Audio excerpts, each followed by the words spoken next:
My name is Ethan. For 20 years, I lived in a house that looked like a palace to the rest of the world, a fortress of old money surrounded by sprawling green acres. But those walls weren't a fortress. They were a prison. And my father, Alistair, wasn't a patriarch. He was a king, and this was his forgotten little kingdom of four. Me and my triplet sisters, Olivia, Amelia, and Clara. Our story isn't about wealth or privilege. It's about a man so obsessed with his own reflection that he tried to build a legacy from the shattered pieces of his children. He wanted his bloodline to be pure, to be eternal. And he decided that I, his only son, would be the instrument of his monstrous design. And my sisters, they would be the vessels. The first time my father told me about his plan, I actually laughed. It was a strained, hollow sound in the dead quiet of his study. I thought it had to be a test, just another sick, twisted joke from a man whose humor had always been a weapon. But then he slid a leather-bound book across the polished mahogany desk. Our family crest was stamped right on the cover. He called it the Bloodline Journals. "It's your duty, son," he said, his voice as cold and hard as the marble floors. "A duty to this family, to our name." The joke was officially over a week later, when he brought my sisters to my room. The same terror I felt was reflected right in their eyes. He wanted an heir from his own bloodline, and he'd chosen me and my triplet sisters to create it. This is the story of how my father turned our home into a laboratory and our family into a living nightmare. To really understand how we got there, you have to understand the world my father built around us. Our estate wasn't just a home, it was an island. We were surrounded by miles of dense, ancient forest that our family had owned for generations, and a perimeter fence so high it felt more like a border wall. We had tutors, not schools. The staff was loyal to my father, to the point of fanaticism. They'd served him for so long, they saw him less as an employer and more as their king. We had no real friends, just the hand-picked children of his business associates, who were brought over for stiff, formal gatherings where we were paraded around like show ponies. My father, Alistair, was a man carved from granite and ideology. He didn't just have money, he had a dynasty. He talked about our bloodline the way a historian talks about an empire, a precious, unbroken chain stretching back through centuries of European aristocracy. He genuinely believed our family was different, superior not just in wealth, but in our very genes. He saw the modern world as a corrupting mess that threatened to dilute our legacy. This wasn't just some quaint eccentricity, it was his religion, and he was its one and only prophet. His study was a shrine to this belief, filled with genealogical charts snaking across the walls like ivy, and his own personal writings, those bloodline journals, filled with his insane philosophies on genetic purity. He was a malignant narcissist of the highest order, a man whose entire self-worth was anchored in a terrifying belief in his own perfection. He didn't see us, his children, as people. He saw us as assets. I was the heir, the one to carry the name. My birth was a victory. The birth of my sisters, though, was a complication. Triplets, 3 girls. To him, it was an inefficient, almost frivolous act of nature. But he was also fascinated by them. Olivia, Amelia, and Clara. To the outside world, they were identical. But to me, they were 3 distinct corners of our lonely little world. Olivia was the fire. Ever since we were kids, she was the one who questioned our father's absolute authority. She'd ask why we couldn't go to a real school, or why we couldn't have friends over without a background check that felt like a criminal investigation. Her defiance was a constant low-grade war. My father called it her impurity, a flaw in the bloodline he thought he needed to correct. His punishments were chillingly precise. No beatings, just psychological warfare. He'd lock her in her room for days with nothing but his journals, forcing her to read his scripture until her spirit was rubbed raw. Amelia was the water. She was our peacemaker, the diplomat in our broken little nation. She knew, instinctively, that our survival depended on keeping a fragile balance. She'd soothe Olivia's anger, absorb Clara's fear, and try to present a united, compliant front to our father. She mediated every argument, smoothed over every transgression. It was an immense emotional burden, and it made her hyper-vigilant, constantly scanning the temperature of a room, trying to head off our father's rage before it started. And then there was Clara, my sweet, fragile Clara. She was the glass. Where Olivia fought and Amelia bent, Clara just fractured. The oppressive atmosphere of the house, our father's booming voice, his unpredictable moods, it all just seeped into her. She was quiet, withdrawn, and would fall into these deep, inconsolable bouts of sadness. She'd spend hours in the gardens, talking to flowers as if they were her only real friends.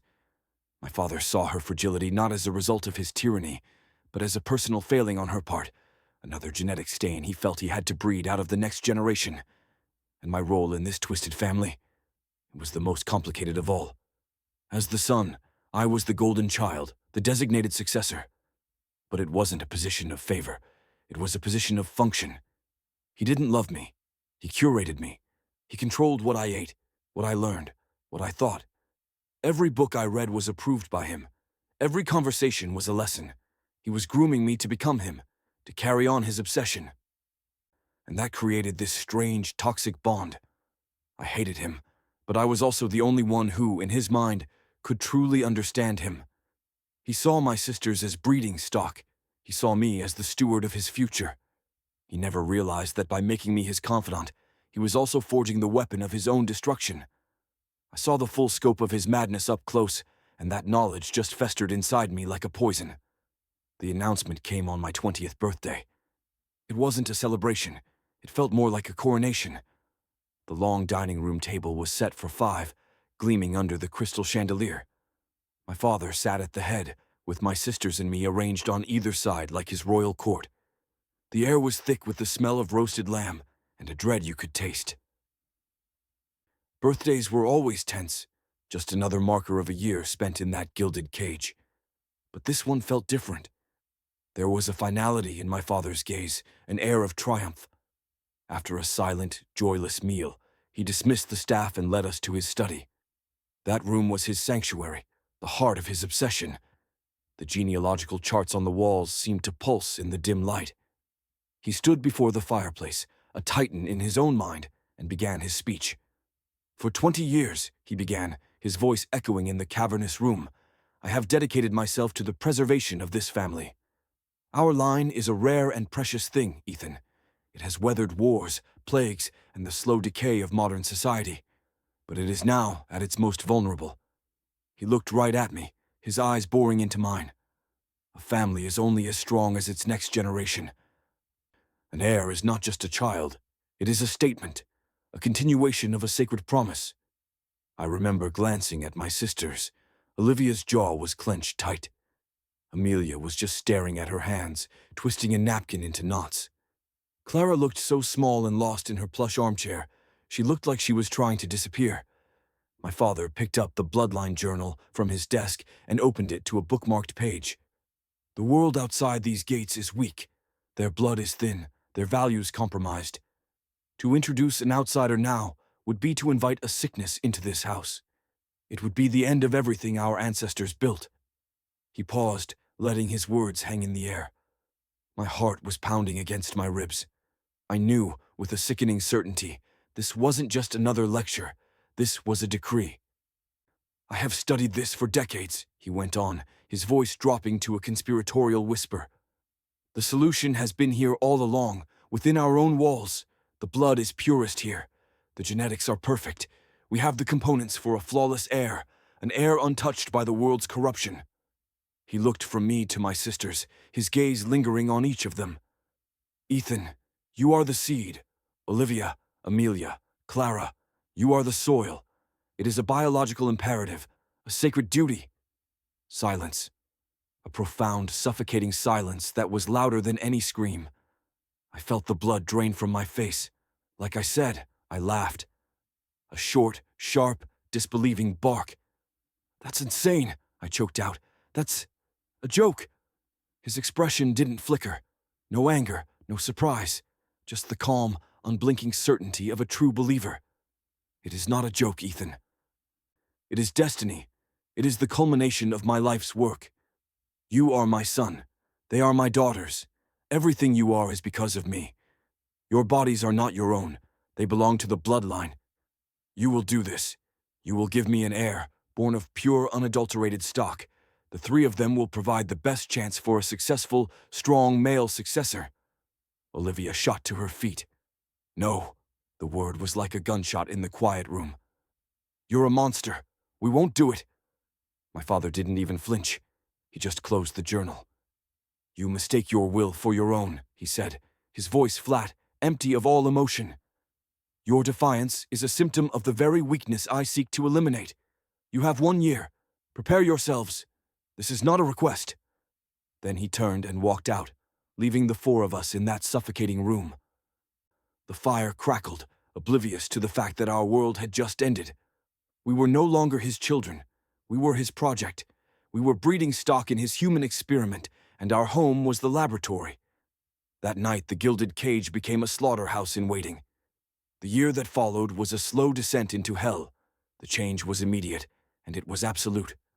The very next day, my father severed our last few connections to the outside world. The tutors were gone. The internet was cut. Our phones were confiscated.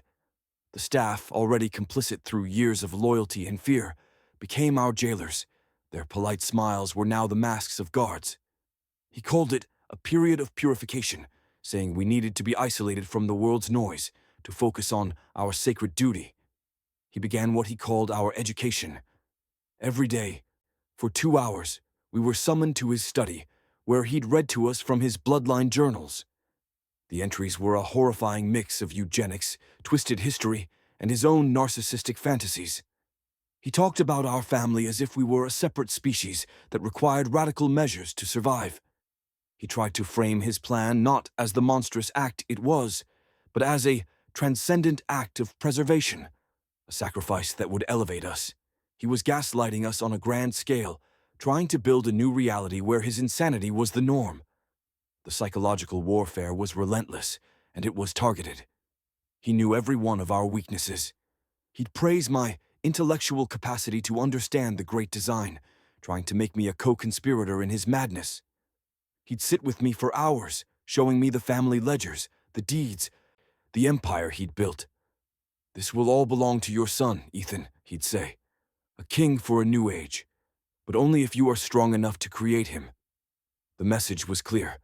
My compliance was the price of my inheritance. He used triangulation to try and turn my sisters against each other, to shatter their unity. He knew Olivia was the defiant one, so he isolated her.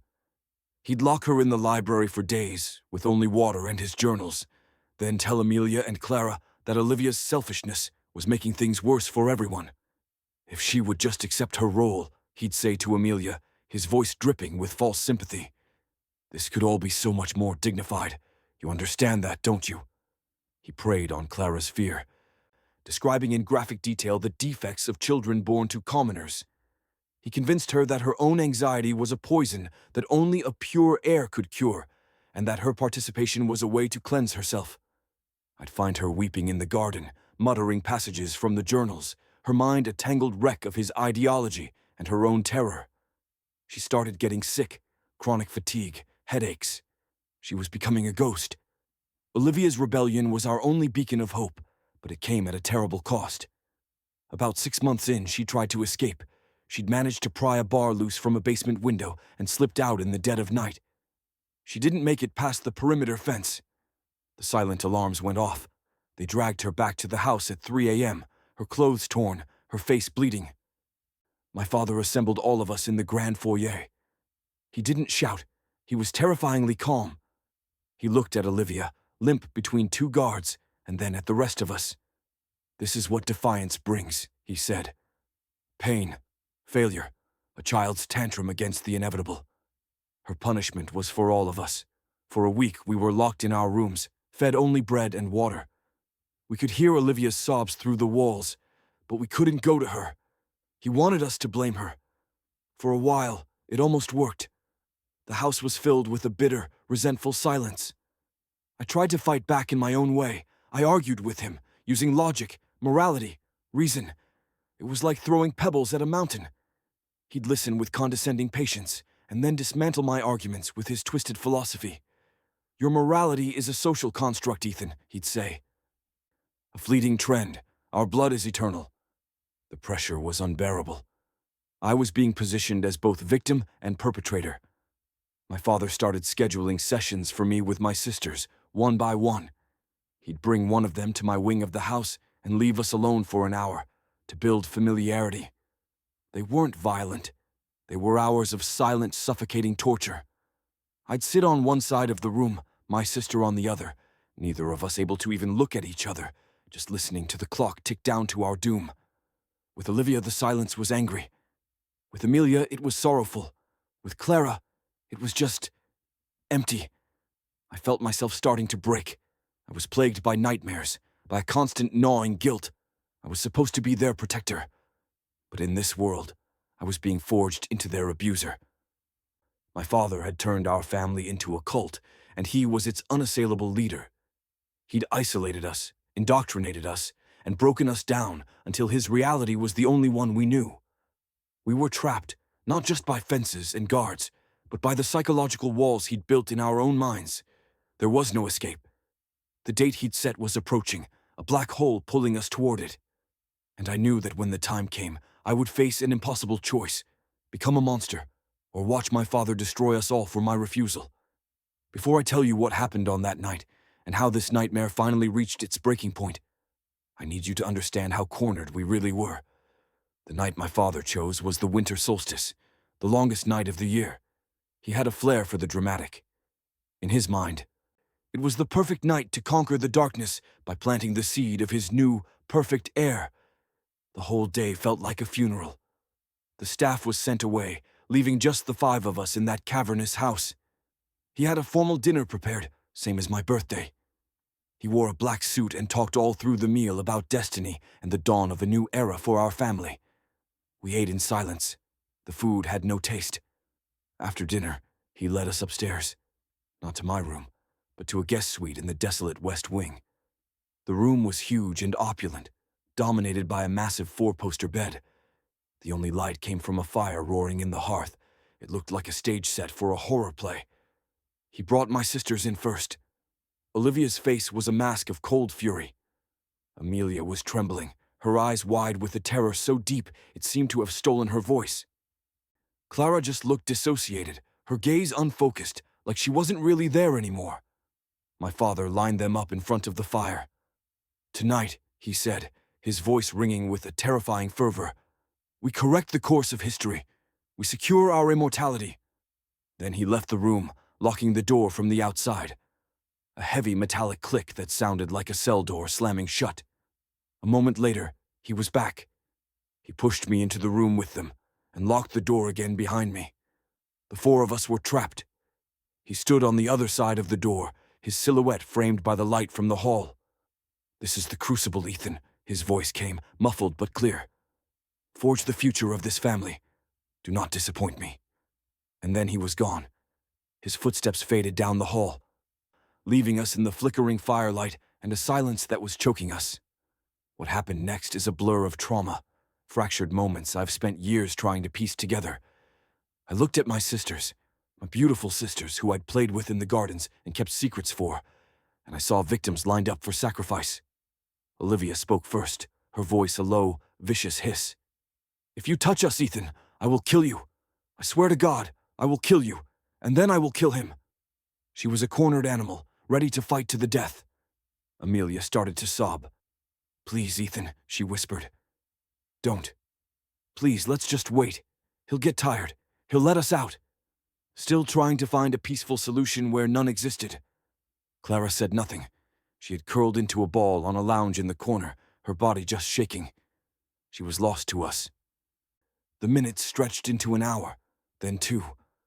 The fire began to die. The room grew colder. We could hear our father pacing in the hallway outside, a constant predatory presence. The true horror of his plan wasn't just the act itself, it was the psychological torture. But he hadn't accounted for one thing: our love for each other. Even in our brokenness, we were still a family. I looked at Olivia's defiant face, Amelia's tears, Clara's shattered form, and something inside me snapped. It was a surge of rage so pure, it burned away all the fear and guilt. I walked to the heavy oak door and started beating on it with my fists. "Let them go," I screamed, my voice raw. This is over. Let them go. I could hear him laugh on the other side, a low, mocking sound. It is only over when your duty is done. Son. That laugh broke the last thread of my sanity. I wasn't his son anymore. I turned from the door, my eyes scanning the room for a weapon. My gaze landed on the heavy iron fireplace poker. I picked it up. It was cold and solid in my hand. Olivia saw what I was doing. Ethan, what are you doing? He's not going to win, I said, my voice shaking. I wasn't going to hurt them. I was going to end it. I started towards the door, ready to break it down, to face him, to do whatever it took. But right then, a piercing scream ripped through the house. It wasn't from our room. It was from somewhere below. A scream of pure agony, followed by the sound of crashing glass, and then silence. A new kind of fear, sharp and cold, cut through my rage. We heard frantic shouting from downstairs. The pacing outside our door stopped. We heard my father curse, and then the sound of his heavy footsteps racing down the main staircase. In the chaos, we were forgotten. For the first time in a year, we weren't the center of his universe. Something had broken his control. We just stood there in the firelight, the poker still in my hand, listening to the sounds of a different nightmare unfolding below. Section 5. The falling action. The scream was Amelia. In a moment of desperate clarity, she had acted. She had seen the poker in my hand, the wildness in my eyes, and realized everything was about to erupt into a violence that would destroy us all. While my father's attention was fixed on our door, she had slipped out. The lock was only on the outside. He had locked us in, but never imagined one of us would dare to leave his sight. She had run, not for an exit, but to the grand gallery at the top of the main staircase, a 2-story atrium lined with portraits of our ancestors. Below it was a massive, ornate window overlooking the stone patio. It was my father's pride and joy, a priceless piece of stained glass showing our family crest. Amelia, the peacemaker, the one who always absorbed the pain, had chosen to create it. She'd thrown a bronze statue through that window. And then, as my father came out of the hallway, she climbed onto the balustrade. Her scream wasn't one of pain. It was an ultimatum. She was threatening to jump. That was the chaos we'd heard. My father, rushing to the scene, saw his entire world threatening to literally crash and burn. The sight of his gentle daughter poised on the edge of a 30-foot drop was something his narcissistic mind couldn't process. It was the ultimate act of defiance from the one person he never expected it from. The distraction gave me the opening I needed. I dropped the poker. The door was unlocked. In his haste, he'd forgotten. I threw it open and sprinted down the hall, Olivia right behind me. We found them at the top of the stairs, Amelia on the railing, weeping, and my father a few feet away, his hands raised, his face a mask of fury and disbelief. "Get down from there, Amelia. This is foolishness," he bellowed. "Stay away from us," she shrieked.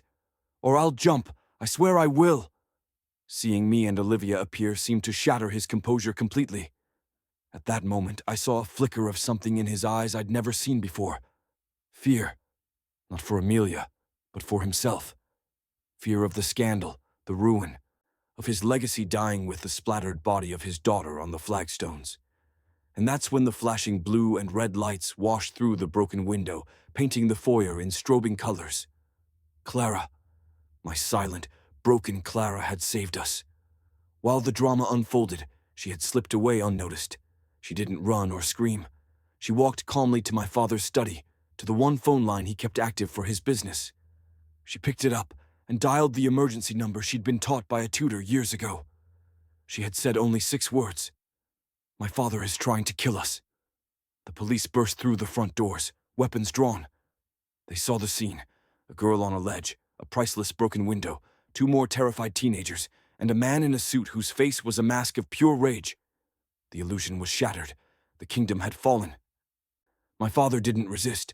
He just stood there as his perfect world dissolved into the harsh glare of reality. They put him in handcuffs, his expression not of guilt, but of utter, baffled indignation, a king whose subjects had dared to rebel. The legal battle was a media circus. My father's lawyers tried to paint him as an eccentric intellectual, a concerned father protecting his children from a corrupt world. They claimed we were mentally unstable. But the bloodline journals were his undoing. His own monstrous words, read aloud in court, damned him. He was convicted on multiple counts: kidnapping, conspiracy to commit sexual assault, and a laundry list of abuse charges.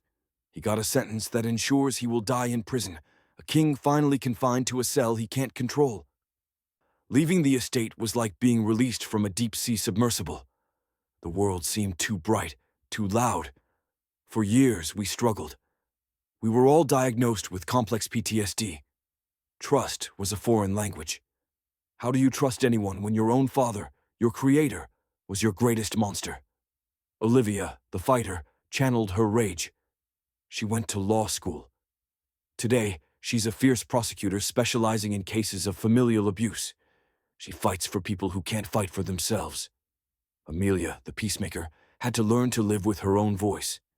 Her act of defiance saved us, but it cost her dearly. For years, she was haunted. She found her peace not in mediating for others, but in creating. She's an artist now. Her paintings are vast and chaotic and beautiful, full of the storm she weathered and the quiet that came after.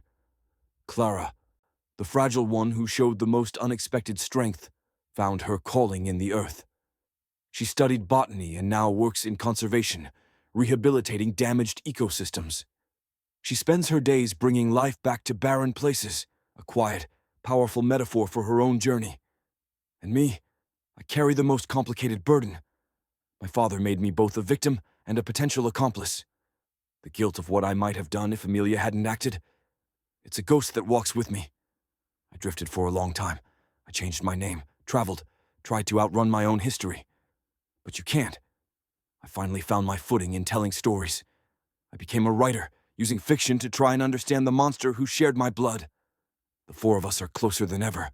We're the only ones who truly understand the geography of each other's scars. We're a family forged not in blood, but in survival. My father wanted to create a legacy of purity, a perfect bloodline to cheat death. But he failed. His legacy is a life behind bars. Our legacy, the one we built ourselves, is this. We survived. We took the broken pieces of the lives he tried to shatter, and we built something new. We built freedom. We built peace. And we built it together.